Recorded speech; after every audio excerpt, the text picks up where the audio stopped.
Hey, yo, Miggy, what's up? Ladies and gentlemen, welcome to another episode of Miggy Talkz. I'm your host with the most, Miggy, and to my right, I got my boy Mark, man. How you doing today, Hey, brother? what's up, everybody? How's it going? Hey, my boy Mark. So, just for a little background, so y'all know, me and the homie Mark, we met at Walmart. Mhm. So, how does it make you feel, bro?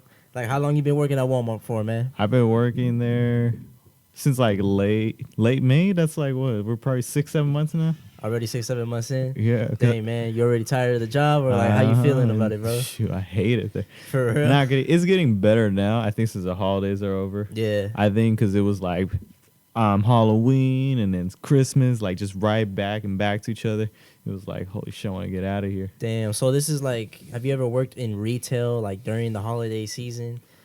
Because like this is my first ever job, so like I've never really like dealt with like holiday seasons or anything like that. But honestly, like I feel like it wasn't as bad as I would make it out to be. Like in my mind, bro, when I was thinking, oh, okay, retail store, and then everybody's gonna want to buy gifts or like all that.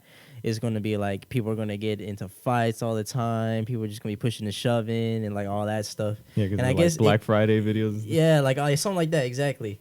But like I don't know, since like this Black Friday and Christmas and now New Year's is over, things are kind of like I don't know.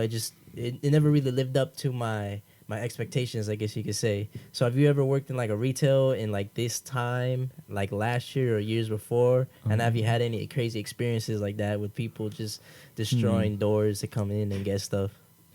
I mean, this is my first time working a real retail job. Yeah. Before then, it was always like food prep, food, whatever. Previous job, I guess you could say is retail. It was a grocery store. Yeah. But I don't work in a retail spot. I worked in the deli section. I was the fry cook there. You were the fry cook. Uh-huh. Damn, bro, you made some mean French fries.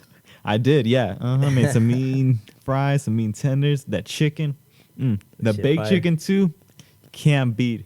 Yeah. All right, that was my thing. I excelled at them. Damn, bro. Our boy. So did you eat a lot of like the chicken that you made though? I did. Is that something that like when the store closed, you kind of just packed a bag of some of it and saved it for your lunch for later? They don't let you keep the chicken. They don't let you keep They the do chicken? not. That's kind of fucked up. It is. You know what happens to the chicken when we're done with it? What? We throw it all away. Seriously? I'm not even kidding. We would have a trash can full of chicken, and we just got to throw it all out. Like how big is the trash can? It was like, it's like, I don't know how to describe it. Like the really big like trash cans you put like typical janitors when they're pulling trash cans, like that big Like that big old circular thing? Uh-huh. You just throw that would be full of chicken. You throw it away every day. That's not every day. It's only if I didn't make a lot of chicken or a fry cook, whatever. Yeah. But if you made a lot of chicken that day, all that would get thrown away. Dang, so like in your department, bro, is it like do you guys plan on just like having a surplus of customers? Like you always, like how do you know how much chicken to make? You just kind of guesstimate, or do you kind of look at like, okay, on this day we sold this much chicken, this day we sold this much chicken, and then you kind of just decide, okay, so we're gonna stick at selling or making 50 chickens because that's what we average. Like, how does that work? So basically, from what I remember, because it was like, what, a year ago? It's Yeah. not even that long ago. But from what I remember is you make a lot of chicken. You just got to keep making chicken for the certain amount of time. There's a time point near cutoff where you just kind of have to stop making chicken. Even Yeah. if there's a lot of people coming in, you just kind of have to stop. What time is that? Somewhere, maybe 7? 7 at night? 7, yeah, 7 at night. And is that because like your store is about to close, or No, because Like- it used to be 24 hours, or like it'll stay to 12. Deli department closed before the whole store closes. dang? But at 7 o'clock you had to stop making chicken. Mm-hmm. Damn. Because the deli closes at 10, and the reason for why like 7, because it was like that's about right. Because you had to stop making chicken, because otherwise customers keep fucking coming, and you had to close. The person who's frying, who's the fry cook, they had to close their whole section by themselves. Really? Uh-huh. So that was you, Mm-hmm. the whole section. Mm-hmm. So you'd have your deli people, but they got their deli area. Yeah. So and that's the part they're slicing their meat. Okay, so you have your own section, but you're part of the deli. Mm-hmm. Okay, so besides like French fries and chicken, was there anything else that like you fried? It would be chicken tenders. It'd be, maybe chimichangas. Chimichangas? Hey, okay, I fuck with that. We used to have like little taquitos. Oh yeah. Like, but I rarely make those. Nah. I'm not the person to make those. No. Damn, bro. That's fucked up that you admit it. Hey, at least you admit it. Because there's certain things that's just like maybe some fry. Because sometimes they want you to put it out. Yeah. But our main selling point was the chicken and the tenders, not the and the fries. Tenders I put third. So Okay. those were always more important for everything. And the wings I put fourth. Those sold a lot too. The wings. Oh yeah, the fried wing. So Oh, all the other shit. stuff is just like not as important. If a customer asks for it, then you can like drop it. Oh, okay. I So got you. that's why I'm just like I rarely put any of the chimichangas, the taquitos. That I rarely put those. I'm like I be having orders and orders because we do bulk chicken too, Bulk chicken. like bulk. So if you wanted like 100 fucking chicken pieces, you could do that. Yeah. You get 500 if you want to. We don't have a What? cap. No cap. No cap. Damn, son. So like, obviously, if we're talking about like whole chickens, on like if you could maybe give like an estimate, how many whole chickens did like your store receive in the span of a week? How many do we? Like whole chickens. Like just think of like the closest number. Maybe 500. 500 chickens in a week. Dang, Because bro. I would assume so. Because we have a whole shelf where we put our. We have a whole shelf where we put like our whole chickens Yeah. to stay warm and stuff, like to warmer, and it would probably be like 25 in each one, and then you have to have one for the morning, and then you gotta have one for like the evening because after morning, 4 hours, get them out. If they didn't buy it by then, you gotta get them out. You gotta replace them new ones. So that's like that's a span. So you have 4 hours to work with a raw chicken, Mhm. and if you don't do it within the Well, not the 4 raw hours- chicken, the cooked chicken. The The, cooked raw, chicken. the raw chicken is already kept cool in the back in a certain temperature. Okay, so how long like is there like an expiration date on these chickens? Like as soon as the chickens come in, how long do you have to do something with that chicken before like I guess health regulations say okay you got to get rid of it? Shoot, I'm not too sure because I would never check the expiration date. I would say maybe a month because there's a point where my manager would tell me that like, yo, you got to get rid of all this chicken because they're gonna expire in like a day or two. Really? Mm-hmm. Dang, you really be pushing it like that. Mm-hmm. That's like our main selling point, the chicken. The chicken. Yeah, and it's not even the whole chicken. The whole chicken we just leave out. The fried chicken and the baked chicken, that's our main selling. Well, mostly the fried chicken too, but they come Damn. together. So Dang, bro, that's crazy. I didn't know that. Mhm. So I know that at Walmart, bro, we have our own deli, but you don't work in that department. You work in the outdoors department. Did you like want to work at the deli at Walmart just cause kind of you had like that past experience, or you were just done with chicken? I'm done with food. I was done. Once I got to Walmart, I was like, I'm done with food. Yeah. I may not like Walmart that much, but I sure as hell do not want to go back to food. No more food. No. Dang. So in your outdoors department, bro, like what is it that you guys do? Cause like I know that some days I'll see you in your outdoor department, but majority of the time, bro, you're like all over the place. So like, what is like your actual like job code? I guess you Mhm. could say. My job is seasonal and garden.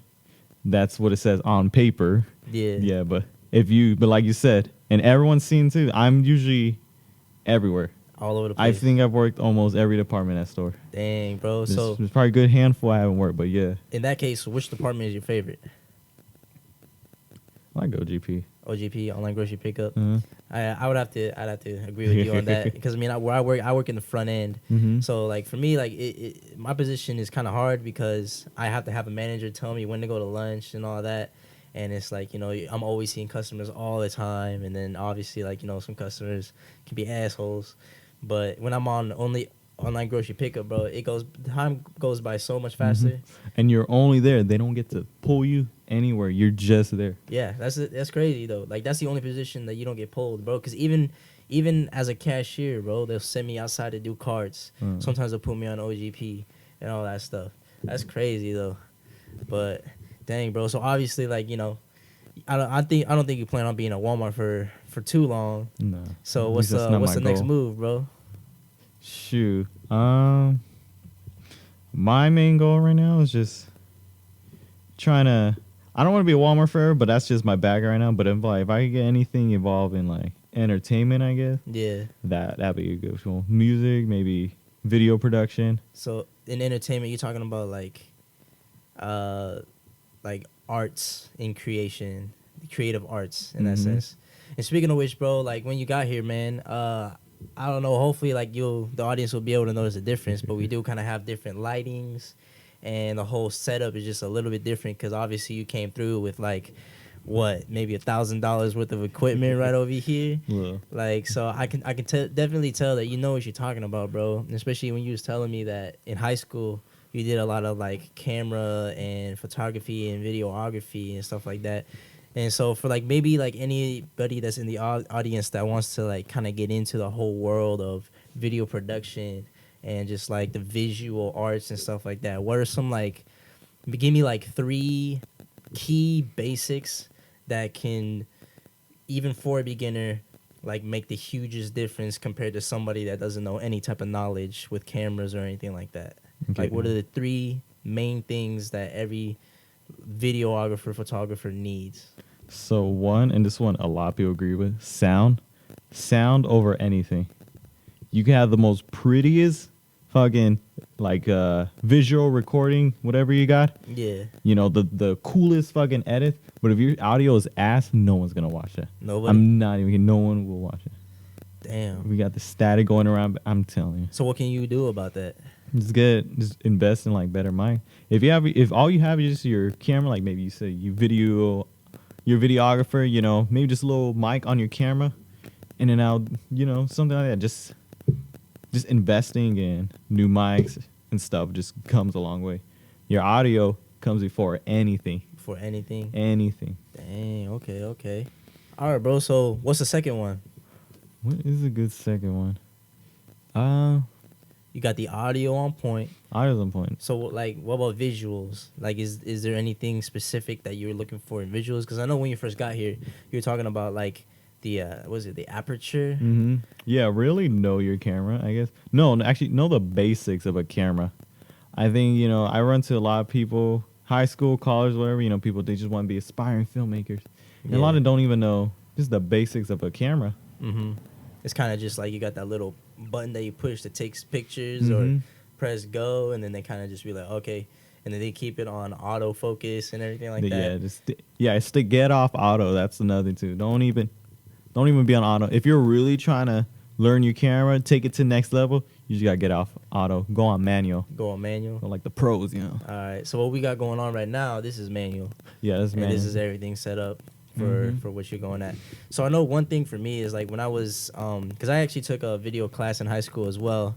And I always kind of just was like what was like the perfect shadows, the perfect aperture, the perfect zoom and everything like that? Like, is there any way to really gauge that?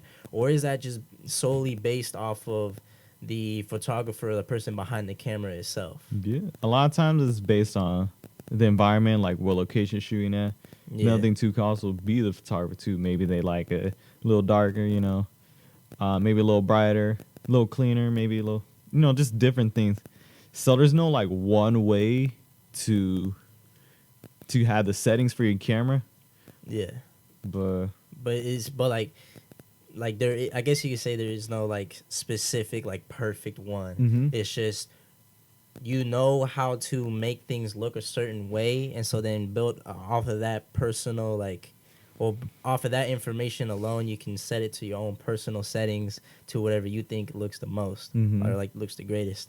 So I guess in a way that kind of separates like, you know, the aspiring to the people that have made it, or the really big people that are in the industry of photography and like camera works and all that. Is that I guess they've just been doing it for so long that they kind of have figured out what the best look is.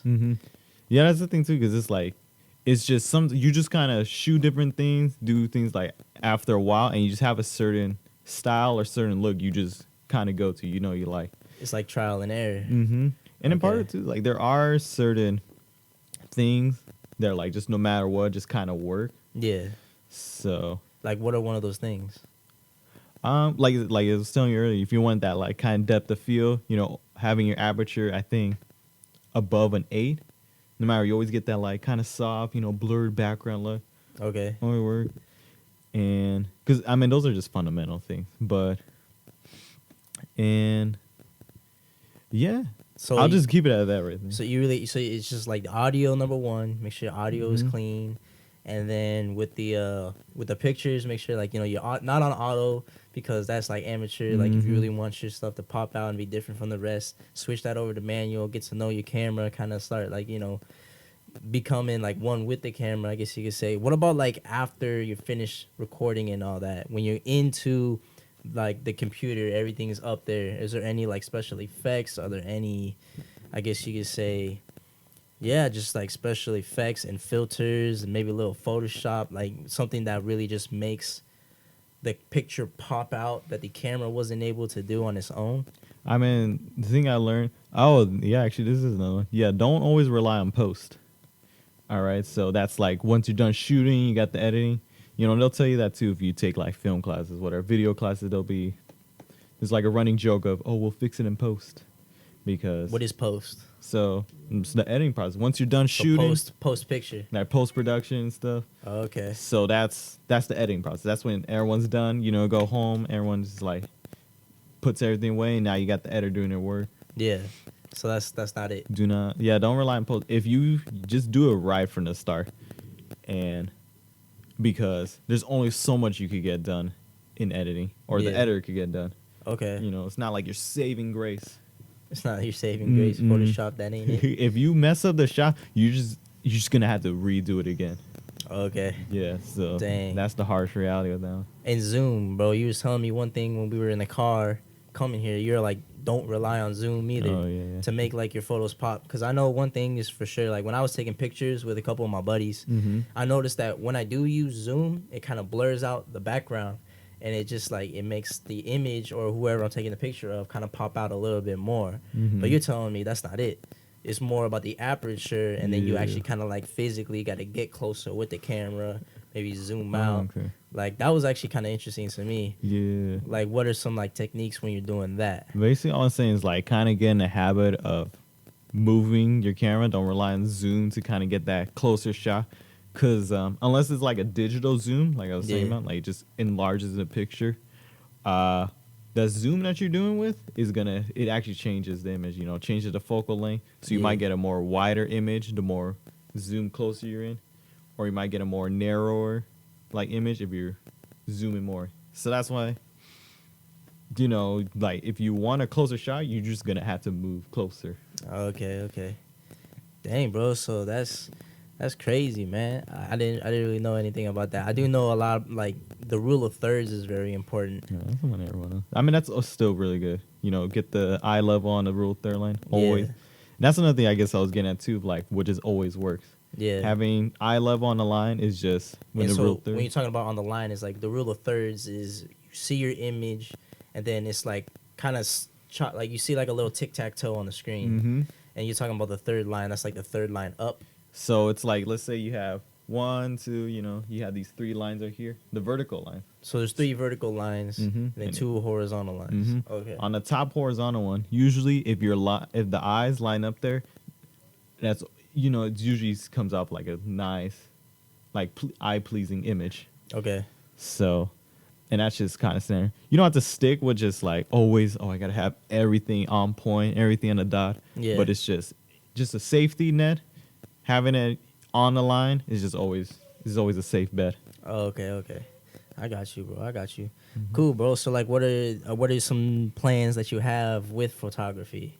Like, do you have anything, like, any ideas of like what you're gonna try to do to get yourself up there? I know you're talking about you were gonna do a Christmas photo shoot with one of your roommates, but obviously those plans kind of Yeah. fell through. But like, are you gonna think of maybe, I guess, charging for your services for people that want to have photo shoots? Are you going to kind of make a little business out of it? Are you going to take pictures and then try to go into competitions, post them on social media? Like, what are you going to try to do to Wow. kind of just market yourself? Wow, those are some good ideas. Some I didn't even think about. Yeah. I did think about maybe having a social media posting a bit, but I guess right now I'm just focusing on just having a resume, like having a full palette. A full palette? The things, just trying everything. I feel like I'm still learning.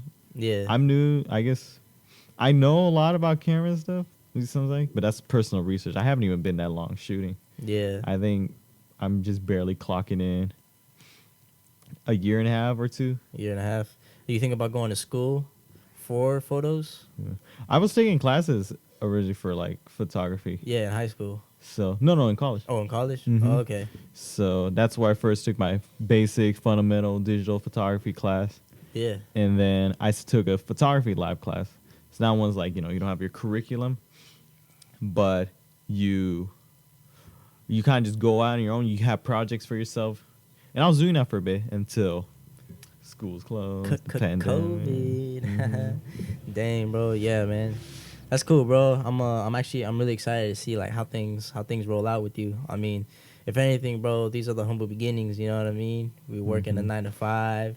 It's not necessarily something that we want to do, but it is something that we do just to like, get by. But obviously, we got some big plans and big ideas coming up in the future. And, I mean, obviously, like when you rolled up with these 2 lights and messing with my camera, getting everything right, like that was pretty cool, bro. Like I've never really, I guess, thought of anything like this before, but like definitely some things I'm probably gonna have to invest in and try out, see what we can do for this show. But yeah, man, hey, bro, I appreciate you coming on the show, man. Like this was great, bro. I wanted to make this shit happen, you know what I mean? And we made it happen. You came through, you showed out, and I'm pretty sure if you keep sticking to what you're doing, maybe get some more clientele for people that you want to take pictures for. Market yourself a little bit, bro. Man, you gonna make things happen. You know what I mean? And yeah, bro. Good luck with all that chicken. You know what I mean? Oh, and that's the past now. Professional chicken maker, man. All right, y'all, man. Y'all have a good rest of your day.